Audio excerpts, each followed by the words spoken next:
Welcome to beautiful Hawthorne, California. We're at Coast Laundry Wash and Fold, and we're going to talk a little bit about the laundromat business today, particularly as it relates to the pending microfiber pollution legislation.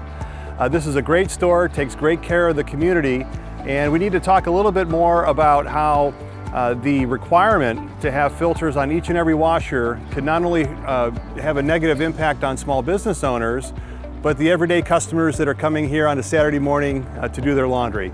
So we're going to take a look inside the store, tell you a little bit more about this issue and how we can make it better.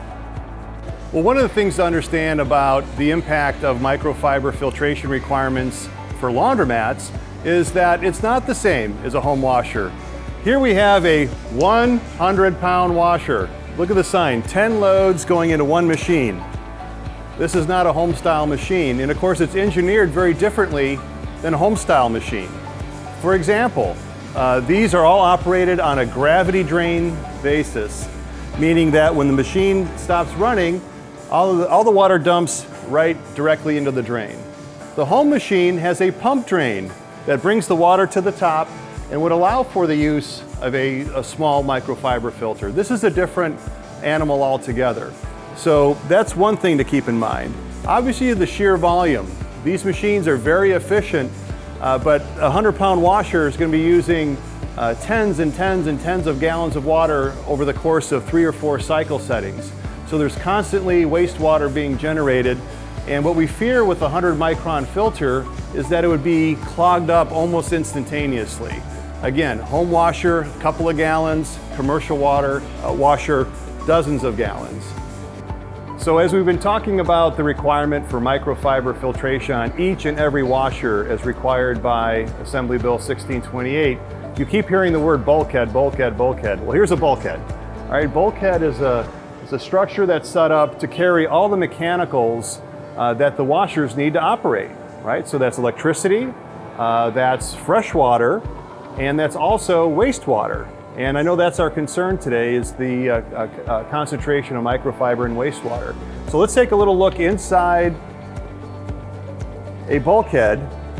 And what we've looked at here is what's called an open trough design. So you can see where the drain pipes are letting out right into an open trough on their way into the wastewater system. And you can see that most have, as a practical matter, some kind of screening in here because we get lots of larger items that come out of customers' clothing. So everything from screwdrivers to coins to pens to just about everything ends up in the laundry. And so with a 100-micron filter on each and every machine, they'd be rendered useless almost immediately every time a pen or a screw or something larger gets in the way. So that's why this design is in place, to make sure we can accommodate everything that's in there. And this further illustrates the fact that this is a gravity drain. So in order for a microfiber filter to be placed on a commercial machine, we'd have to redesign the whole machine somehow to add an external pump to take the water from down here up through a filter and then back out again.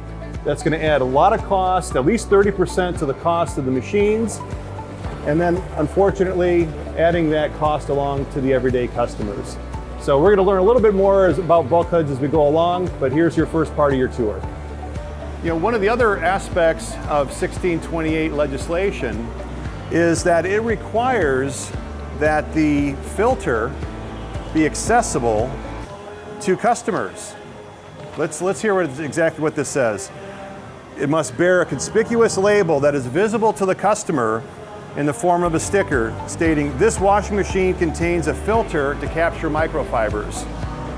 Check the filter regularly and dispose of captured lint in the waste bin." So the bill as written would require these customers that are here doing laundry on a Saturday morning to access this filter and clean it themselves. That's dangerous, that's not practical, it's actually kind of nasty in there, and we don't want that to be part of this. That's not going to work for us. We need to keep our customers safe. We can work together and find a different solution that'll work a whole lot better. Okay, we're continuing our beautiful morning in Hawthorne, California, District 61. We're at Lux Laundries, which is another great laundromat serving the community with that essential service of clean clothes. So let's take a closer look inside. Now the bulkheads are really the engine room for a laundromat. It allows for all the electrical and plumbing connections to make sure that the washers are operating the way they should. There's not much room. I know I can't fit in there. And we got to make sure that we understand a better solution for filtering these machines, because using this bulkhead is really, really difficult. It's going to take a lot of engineering, but I think we can find some store-wide solutions where we can filter the microfibers in a more efficient way by working together to come up with that solution. That's a real challenge for me as an owner, to allow somebody to get in where the electrical and the plumbing is for washers that can be $15,000, $20,000+. I don't even logistically know how somebody like myself, multi-store owner, can do that. We would have to bring on a maintenance team member just to clean filters to be able to hit every location enough. Right, they're a small store, community, neighborhood store, and so that's another big factor, is that we don't always have somebody here that can be performing that maintenance. And the consumer just can't handle more right now. I'm sure we can find a better way to do this.